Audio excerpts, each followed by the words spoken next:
स्वागत है आपका स्टडी बूम के ऑफिशियल चैनल पे। हम लोग क्विक रिवीजन की सीरीज़ जो चला रहे हैं तो उसमें आज ये दूसरा वीडियो है।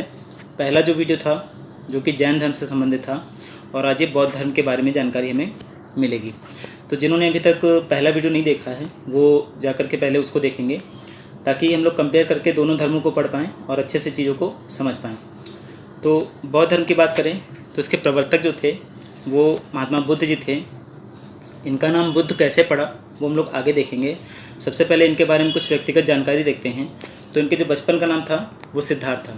अब जिन्होंने जैन धर्म की वीडियो देख रखी है वो जानते होंगे कि महावीर स्वामी जी के पिताजी का नाम सिद्धार्थ था, जबकि इनका खुद का नाम क्या था, सिद्धार्थ था महात्मा बुद्ध जी के।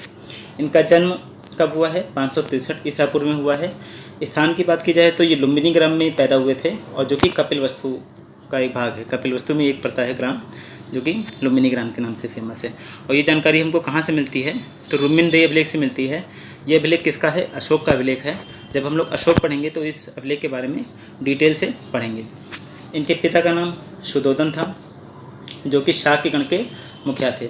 इनकी माता महामाया, कुछ किताबों में माया देवी भी लिखा हुआ है, जो कि किस वंश से संबंधित थी, कोली वंश से संबंधित थी। इनका पालन पोषण इनकी मौसी थी प्रजापति गौतमी, इन्होंने किया था और इन्हीं के नाम पे इनका नाम गौतम भी पड़ा था। तो इनकी मौसी का नाम था प्रजापति गौतमी, तो उन्हीं के नाम पे गौतम इनको कहा जाता है। आगे बढ़ते हैं। इनकी पत्नी की बात करें तो इनकी पत्नी यशोधरा थी, जिन्हें अन्य नामों से भी जाना जाता है जैसे गोपा, बिंबा या बदकच्छना। इनके पुत्र का नाम राहुल था। तो ये एक बहुत विलासतापूर्वक जीवन व्यतीत कर रहे थे और दुखों से परिचित नहीं थे। लेकिन जब ये अपने महल को छोड़ करके बाहर निकलते हैं तो सबसे पहले इनको 4 दृश्य दिखते हैं और ये दृश्य एग्जाम में पूछे आते हैं। इनका क्रम भी पूछा जाता है, तो इन्हें इसी क्रम से याद रखेंगे। सबसे पहले इन्होंने एक वृद्ध व्यक्ति को देखा, फिर एक बीमार व्यक्ति को देखा, फिर एक मृत व्यक्ति को देखा। इन तीनों जगह उन्होंने सिर्फ दुख देखा और जबकि फिर लास्ट में जो उन्होंने देखा वो एक सन्यासी को देखा जिसके पास कुछ नहीं था, तन पे कपड़े भी नहीं थे, लेकिन वो प्रसन्न मुद्रा में था। तब इन्हें ज्ञान प्राप्ति के लिए आगे इनका मन हुआ कि आगे ज्ञान प्राप्ति की जाए और इन्हें भी प्रसन्न रहना है, जबकि मोह माया में जो भी पड़े हुए वो सब दुखी ऑलरेडी थे। तो इन्होंने ग्रह त्याग कर दिया और ग्रह त्याग कब किया, 29 वर्ष की आयु में, और निकल पड़ते हैं ज्ञान की प्राप्ति के लिए। तो जो इनका ग्रह त्याग है उसको बौद्ध धर्म की भाषा में हम लोग महाविनिष्क्रमण कहते हैं।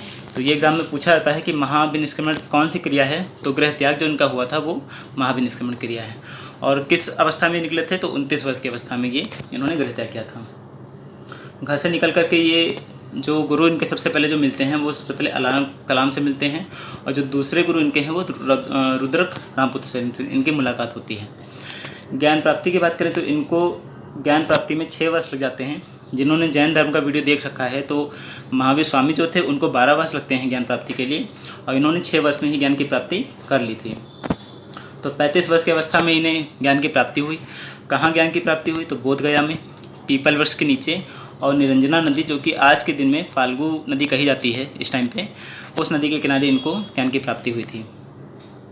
ज्ञान प्राप्ति के बाद इनको कई नामों से बुलाया गया, जैसे बुद्ध। बुद्ध का मतलब होता है जिसने ज्ञान की प्राप्ति कर ली हो, अर्थात अपनी इंद्रियों को वश में कर लिया हो, जिसको दुखों का कोई प्रभाव जिस पर ना पड़ता हो, या फिर जिसे कभी क्रोध ना आए। तथागत अन्य नाम देखते हैं तो तथागत और शाक्य मुनि। फिर ज्ञान प्राप्ति के बाद ये सारनाथ जाते हैं। सारनाथ को पहले ऋषिपत्तन भी बोला जाता था, तो एग्ज़ाम में सारनाथ भी आता है और ऋषिपत्तन भी आता है, तो दोनों ही चीज़ें हम लोग याद रखेंगे। और वहीं जाकर के अपना पहला उपदेश देते हैं। किसको देते हैं, 5 सन्यासियों को। और ये क्रिया इनकी जो कहलाती है वो धर्म चक्र प्रवर्तन कहलाती है, अर्थात उसी दिन के इनके धर्म का चक्र जो था वो घूमने लगा था। सर्वाधिक उपदेश की बात करें तो इन्होंने अपने सर्वाधिक उपदेश दिए हैं वो श्रावस्ती में दिए हैं। और श्रावस्ती कहाँ की राजधानी थी, कौशल की। कौशल की 2 राजधानियाँ हम लोग को देखने को मिलती हैं, एक अयोध्या और एक श्रावस्ती। तो कौशल भी आ सकता है एग्ज़ाम में और श्रावस्ती भी आ सकता है, दोनों को ही याद रखना है। इनका अंतिम जो उपदेश था वो कुशीनगर में था। और किसको दिया था अंतिम उपदेश, सुभद्र को। और अंतिम वर्षा ऋतु पूछी जाती है तो ये पावा में इनकी अंतिम वर्षा ऋतु इन्होंने बिताई थी। पावा में जाते हैं अपने एक शिष्य के यहाँ जिनका नाम होता है चुंद, एक चुंद लोहार होते हैं। तो यहाँ इनके यहाँ जाकर के एक सूकर माधव भोजन खाते हैं और इनको अतिसार रोग हो जाता है। अतिसार रोग से पीड़ित होकर के जब ये कुशीनगर जाते हैं तो अपना अंतिम उपदेश सुभद्र को देते हैं और वहीं पर इनकी 80 वर्ष की अवस्था में इनकी क्या हो जाती है, मृत्यु हो जाती है कुशीनगर में। तो अगर सन पूछा जाएगा तो 483 ईसा पूर्व में इनकी मृत्यु हो गई। और इनकी मृत्यु को ही क्या कहा गया, महापरिनिर्वाण। जैसे गृह त्याग को महाभिनिष्क्रमण बोला जाता है बौद्ध धर्म की भाषा में, उसी तरीके से इनकी मृत्यु को महापरिनिर्वाण बोला जाता है। फिर बौद्ध धर्म के जो 4 आर्य सत्य हैं वो देखते हैं। तो इनका कहना था कि दुख है और दुख का कारण है, दुख निरोध है, मतलब दुख का समाधान हो सकता है, और दुख गामिनी प्रतिपदा है। तो दुख गामिनी प्रतिपदा का मतलब ये है कि इसको पाने के लिए, दुख को दूर करने के लिए एक अष्टांगिक मार्ग की उन्होंने बात की थी, जिस पर चल करके अपने दुखों को दूर किया जा सकता है। बौद्ध संघ में शुरुआत में महिलाओं का प्रवेश वर्जित था। महिलाओं का 15 वर्ष से कम जो बच्चे थे उनका, सैनिकों का, इनका सबका प्रवेश क्या था, वर्जित था।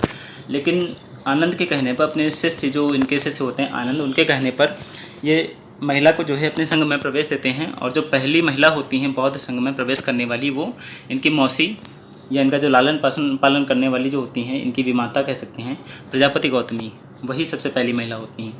अगर प्रश्न आता है कि ज्ञान प्राप्ति कितने वर्ष बाद महिलाओं का प्रवेश शुरू किया गया, तो 8 वर्षों पश्चात। आगे बढ़ते हैं। बुद्ध के जीवन से कुछ प्रतीक आते हैं एग्जाम्स में, तो उनको देखेंगे हम लोग। इनके जन्म की जो घटना थी उसका जो प्रतीक है वो कमल और सांड से दिखाया जाता है, दोनों ही हम लोग को याद रखने हैं। गृह त्याग जो था वो घोड़ा, ज्ञान बोधिवृक्ष, ज्ञान का प्रतीक क्या है, बोधिवृक्ष, निर्वाण का प्रतीक पद चिन्ह, और महापरिनिर्वाण का स्तूप। तो आज भी हम लोग देखते हैं बहुत सारे स्तूप बने हुए हैं, तो वो महापरिनिर्वाण के ही सूचक होते हैं। बुद्ध के अनुयायी देख लेते हैं कि कौन कौन से उस टाइम पे जो राजा हुए हैं, किन्होंने, किस किस ने बुद्ध के धर्म को संरक्षण प्रदान किया। तो जो मगध के राजा थे अजातशत्रु, या वैशाली के लिच्छवी, पावा के मल्ल, कपिलवस्तु के शाक्य, रामगाम के कोलीय, अलकप के बुली, इन सब ने जो है बौद्ध धर्म को बहुत अच्छे से संरक्षण प्रदान किया। बौद्ध संगीतियों की बात कर लें तो अगर जैन धर्म की बात करें तो हमने बताया था उसमें 2 संगीतियाँ देखने को मिलती हैं, जबकि बौद्ध धर्म में 4 संगीतियाँ देखने को मिलती हैं। तो जो पहली संगीत होती है वो 483 ईसा पूर्व में राजगृह में होती है, और अध्यक्षता कौन करता है, महाकश्यप, और उस टाइम शासक वहाँ का कौन होता है, अजातशत्रु। अर्थात जिस वर्ष इनकी मृत्यु होती है उसी वर्ष पहली बौद्ध संगीत आयोजित की जाती है। ये हर एक चीज़ इसमें इम्पॉर्टेंट है, तो हर चीज़ को इसमें ध्यान रखना है। द्वितीय जो बौद्ध संगीत थी वो 383 ईसा पूर्व, अर्थात एग्जैक्टली 100 वर्ष बाद, और कहाँ होती है, वैशाली में होती है। इस टाइम अध्यक्ष कौन थे, सबका मीर, और शासक कौन था, कालाशोक। तृतीय बौद्ध संगीत की बात करें तो 251 ईसा पूर्व में होती है, और स्थान कहाँ होता है, पाटलिपुत्र। अच्छा, पाटलिपुत्र आज के समय में कौन सा क्षेत्र है, आप लोग कमेंट करके बताइएगा। आज उसको क्या बोलते हैं पाटलिपुत्र को, और किस नाम से जाना जाता है। अध्यक्षता उस टाइम पे किसने करी, मुगल पुत्र तिस्य ने, और शासक कौन था, अशोक। चतुर्थ जो बौद्ध संगीत थी ये पहली ईसा शताब्दी में होती है, और कहाँ होती है, कुंडलवन कश्मीर में होती है। इसकी अध्यक्षता किसने करी, वसुमित्र ने, और इसके एक उपाध्यक्ष भी थे अश्वघोष, और इस टाइम शासक कौन था, कनिष्क। तो ये आपको याद रखना है, ये बहुत ज़्यादा इंपॉर्टेंट है, एग्जाम में अधिकतर पूछी जाती हैं। बौद्ध धर्म की कुछ मान्यताओं की बात कर लेते हैं। तो इनका ईश्वर में विश्वास नहीं था, ईश्वर को नहीं मानते थे। मूर्ति पूजा में भी विश्वास नहीं था, वेदों में भी विश्वास इनका नहीं था, आत्मा में भी ये नहीं मानते थे, लेकिन पुनर्जन्म में विश्वास था। तो ये चीज़ आपको याद रखनी है कि आत्मा को नहीं मानते थे लेकिन पुनर्जन्म को मानते थे। और इन्होंने मध्यम मार्ग की बात की है। मतलब मध्यम मार्ग का मतलब ये होता है कि ना तो बहुत ज़्यादा कठिन और ना तो बहुत ज़्यादा ईजी तरीके से, मध्यम मार्ग लेकर के किसी भी चीज़ को करने में कठिनाई नहीं होती है। अब कुछ इनके आरंभिक ग्रंथों की बात करते हैं। तो इनके जो आरंभिक ग्रंथ हैं उनको त्रिपिटक के नाम से जाना जाता है। त्रिपिटक मतलब 3 पिटारे के रूप में इनको देखा जाता है, जो ज्ञान कहीं ना कहीं फैलाते हैं। तो इसमें सबसे पहले सुत्त पिटक, जिसमें बुद्ध के उपदेशों का संकलन है, और ये संकलन किसने किया था, आनंद ने किया था। इसको बौद्ध साहित्य का इंसाइक्लोपीडिया भी बोलते हैं। दूसरा विनय पिटक, ये अनुशासन संबंधी नियम है। संघ में जो रहने वाले पुरुष या महिलाएं थी उनने जो अनुशासन, जो नियम बनाए गए थे वो सारे विनय पिटक में दिए हुए थे, और ये किसने लिखे थे, उपाली ने। तीसरा है अभिधम्म पिटक, ये बौद्ध मतों की दार्शनिक व्याख्या करता है, और ये किसने लिखा था, मुगलपुत्र तिस्य ने। आगे बढ़ते हैं, कुछ अन्य ग्रंथ भी इनके देखते हैं। तो सीधे सीधे क्वेश्चन पूछे जाते हैं कि कौन सा ग्रंथ किसने लिखा। तो मिलिंद पन्हो जो था वो नागसेन ने लिखा, जिसमें मिनांडर और जो नागसेन होते हैं इनके बीच का एक संवाद दिखाया गया है बौद्ध धर्म को लेकर के। आगे बुद्धचरित और सौंदर्यानंद किसने लिखा? तो अशोक घोष ने लिखा। माध्यमिक कारिका किसने लिखा? नागार्जुन ने लिखा।